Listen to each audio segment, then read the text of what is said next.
की मौत आती है, शहर की तरफ भागता है। नीरव मोदी की मौत आई तो वो डावोस में आपसे फोटो खिंचाने भागा। और मैं आज ये प्रूव कर दूंगा कि आपके सारे फायदे इन बड़े बड़े अमीर पूंजीपतियों के लिए हैं। आपने सरकारी, जितनी भी सरकारी कंपनियां थी उन्हें खत्म कर दिया। और जो मैं आंकड़े आपको देने वाला हूं वो आपको हैरान कर देंगे। मैं आपको बीएसएनएल सबसे पहले बात करता हूं।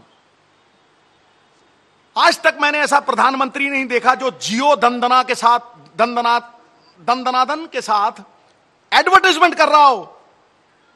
और जो हमारी सरकारी बीएसएनएल है वो 8,000 करोड़ के सालाना घाटे में जाए और जियो एक साल में 900 करोड़ रुपया कमाए। ये मैंने आज तक नहीं देखा। यहीं बात खत्म नहीं होती। ONGC 1 lakh crore surplus money थी उनके पास। ओएनजीसी से रिलायंस ने केजी बेसन में टेढ़ी पाइप करके 11,000 करोड़ रुपए का तेल चुराया।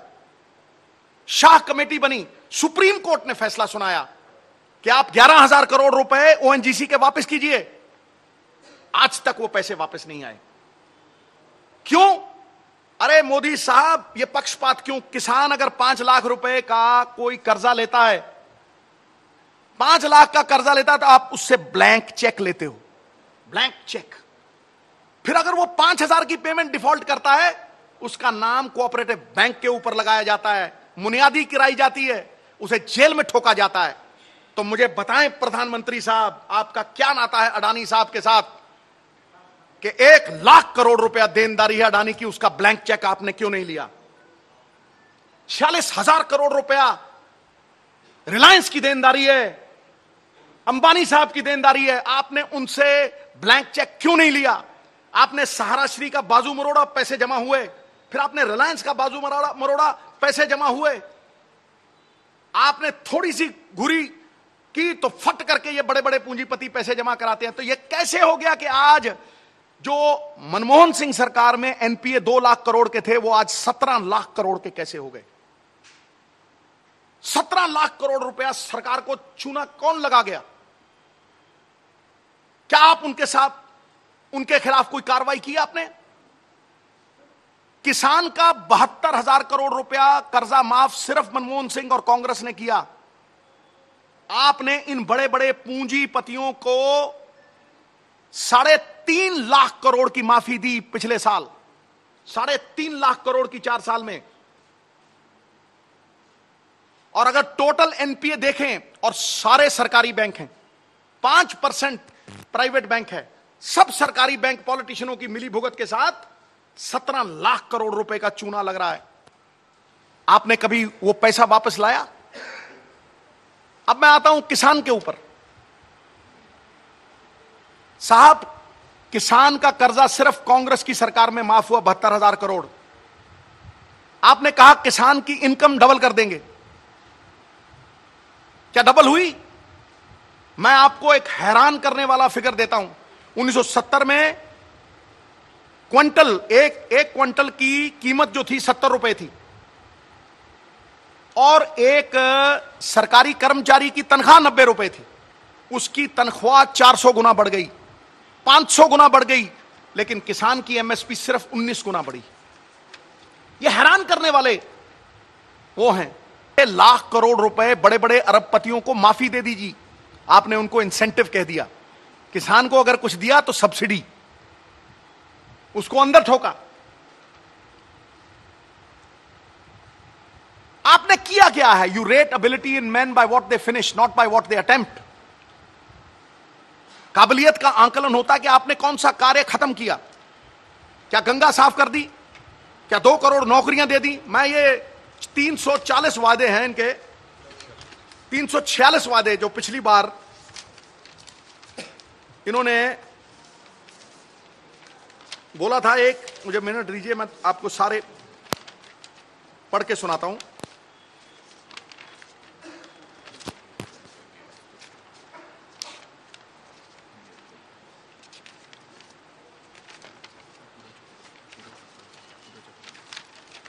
सॉरी, हाँ, ये 2014 में जो बीजेपी ने 346 संकल्प लिए थे, 346 संकल्प, उसमें गंगा साफ, 15 लाख आपकी जेब में, 1 रैंक 1 पेंशन, बुलेट ट्रेन,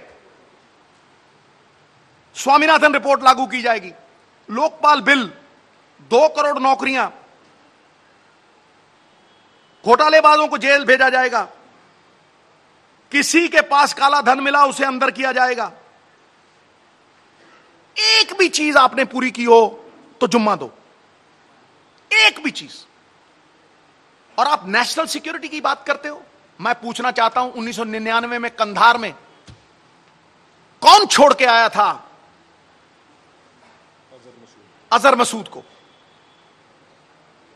कौन छोड़ के आया था? आप बात करते हो, आप बात करते हो।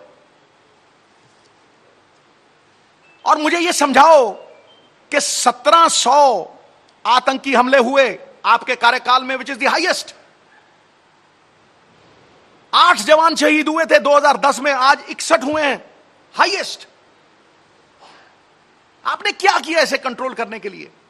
क्या यह सिक्योरिटी इंटेलिजेंस फेलियर नहीं है कि 250 किलो आरडीएक्स जाके एक कॉन्वॉय में लगता है? क्या यह इंटेलिजेंस फेलियर नहीं है? उसके आगे कोई ट्रैकर नहीं था? क्या यह इंटेलिजेंस फेलियर नहीं है? डीजीपी ने कहा सीआरपीएफ के कि एयरलिफ्ट कर लो, सस्ता पड़ेगा, जवानों को एयरलिफ्ट कर लो। आप जब आपका कॉन्वॉय जाता है तो बवाल मच जाता है, चक्का जाम हो जाता है। 3000 जवान जब जा रहे थे, वो जवानों के लिए कोई फर्ज नहीं था? इन सवालों पे किसी ने कोई मुद्दा उठाया?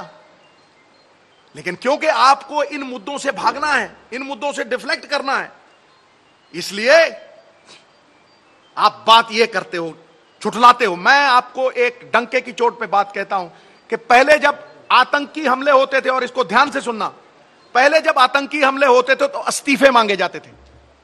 शिवराज पाटिल साहब ने इस्तीफा दिया मुंबई जब टेरर अटैक्स हुए, विलासराव देशमुख साहब ने इस्तीफा दिया। उसके बाद जब टेरर अटैक हो, चिदम्बरम साहब ने इस्तीफा दिया था, वो मनमोहन सिंह जी ने एक्सेप्ट नहीं किया था। लेकिन अब जब आतंकी हमला होता है तो वोट मांगे जाते हैं। भाग्य की विडंबना देखिए आप।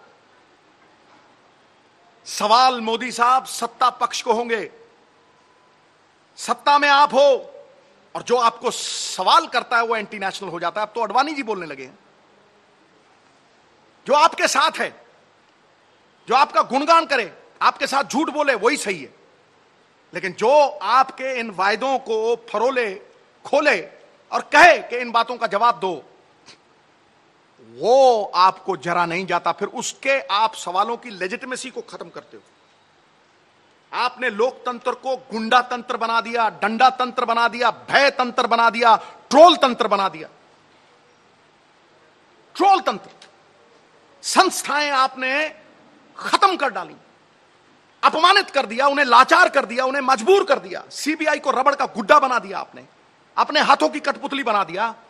रॉ के भेद खोल दिया आपने, जुडिशरी चौराहे पे लाके खड़ी कर दी। कभी सुना था भारत के इतिहास में कि 4 जज आके प्रेस कॉन्फ्रेंस करें और कहें कि यहां दाल में काला है, पूरी दाल काली है? कभी सुना था ये? मैंने नहीं सुना था। एक फौज बची थी और एक चीफ मिनिस्टर कहता है मोदी की सेना। फौज के कंधों से सियासी तीर चलाओगे? हाँ? ये बहुत बड़े मुद्दे हैं साहब, बहुत संजीदगी वाले मुद्दे हैं। डरते और लोग होंगे। कायर आदमी रोज 50 बार मरता है, बहादुर जीवन में एक बार मरता है। Cowards die many times before their deaths. The valiant taste of death but once. तुम चौकीदारी की बात करते हो तो बताओ भाई, जब माल्या, नीरव मोदी, ललित मोदी भागे तो ड्यूटी पे कौन था? बताओ ना, कौन सा चौकीदार था? और वो कौन सा चौकीदार था जिसके बच्चों ने वकालत की? बताओ ना, कौन वकील थे इनके? हा? देनदारी, रिलायंस 46,000 करोड़, अडानी साहब जिनके हवाई जहाजों में चढ़ते हैं मोदी साहब, 1 लाख करोड़। ठीक है जी, एसआर 37,000 करोड़।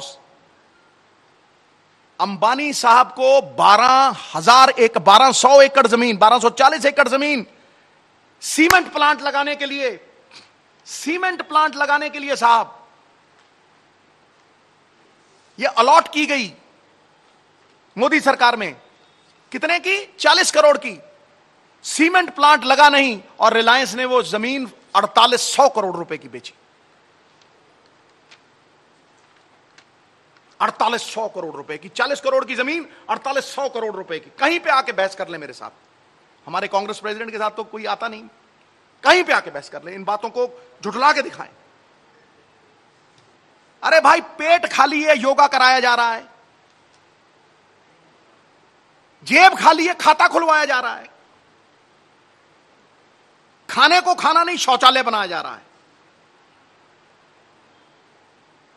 गांव में बिजली नहीं डिजिटल इंडिया बनाया जा रहा है, सभी कंपनियां विदेशी है, मेक इन इंडिया बनाया जा रहा है। मैंने पहले भी कहा था कि भाई जो बुत बनाया सरदार पटेल का वो चीन से लाए, राफेल फ्रांस से लाए, बुलेट ट्रेन जापान से लाए, तो भारत वालों को क्या करवाओगे? पकौड़े तलवाओगे?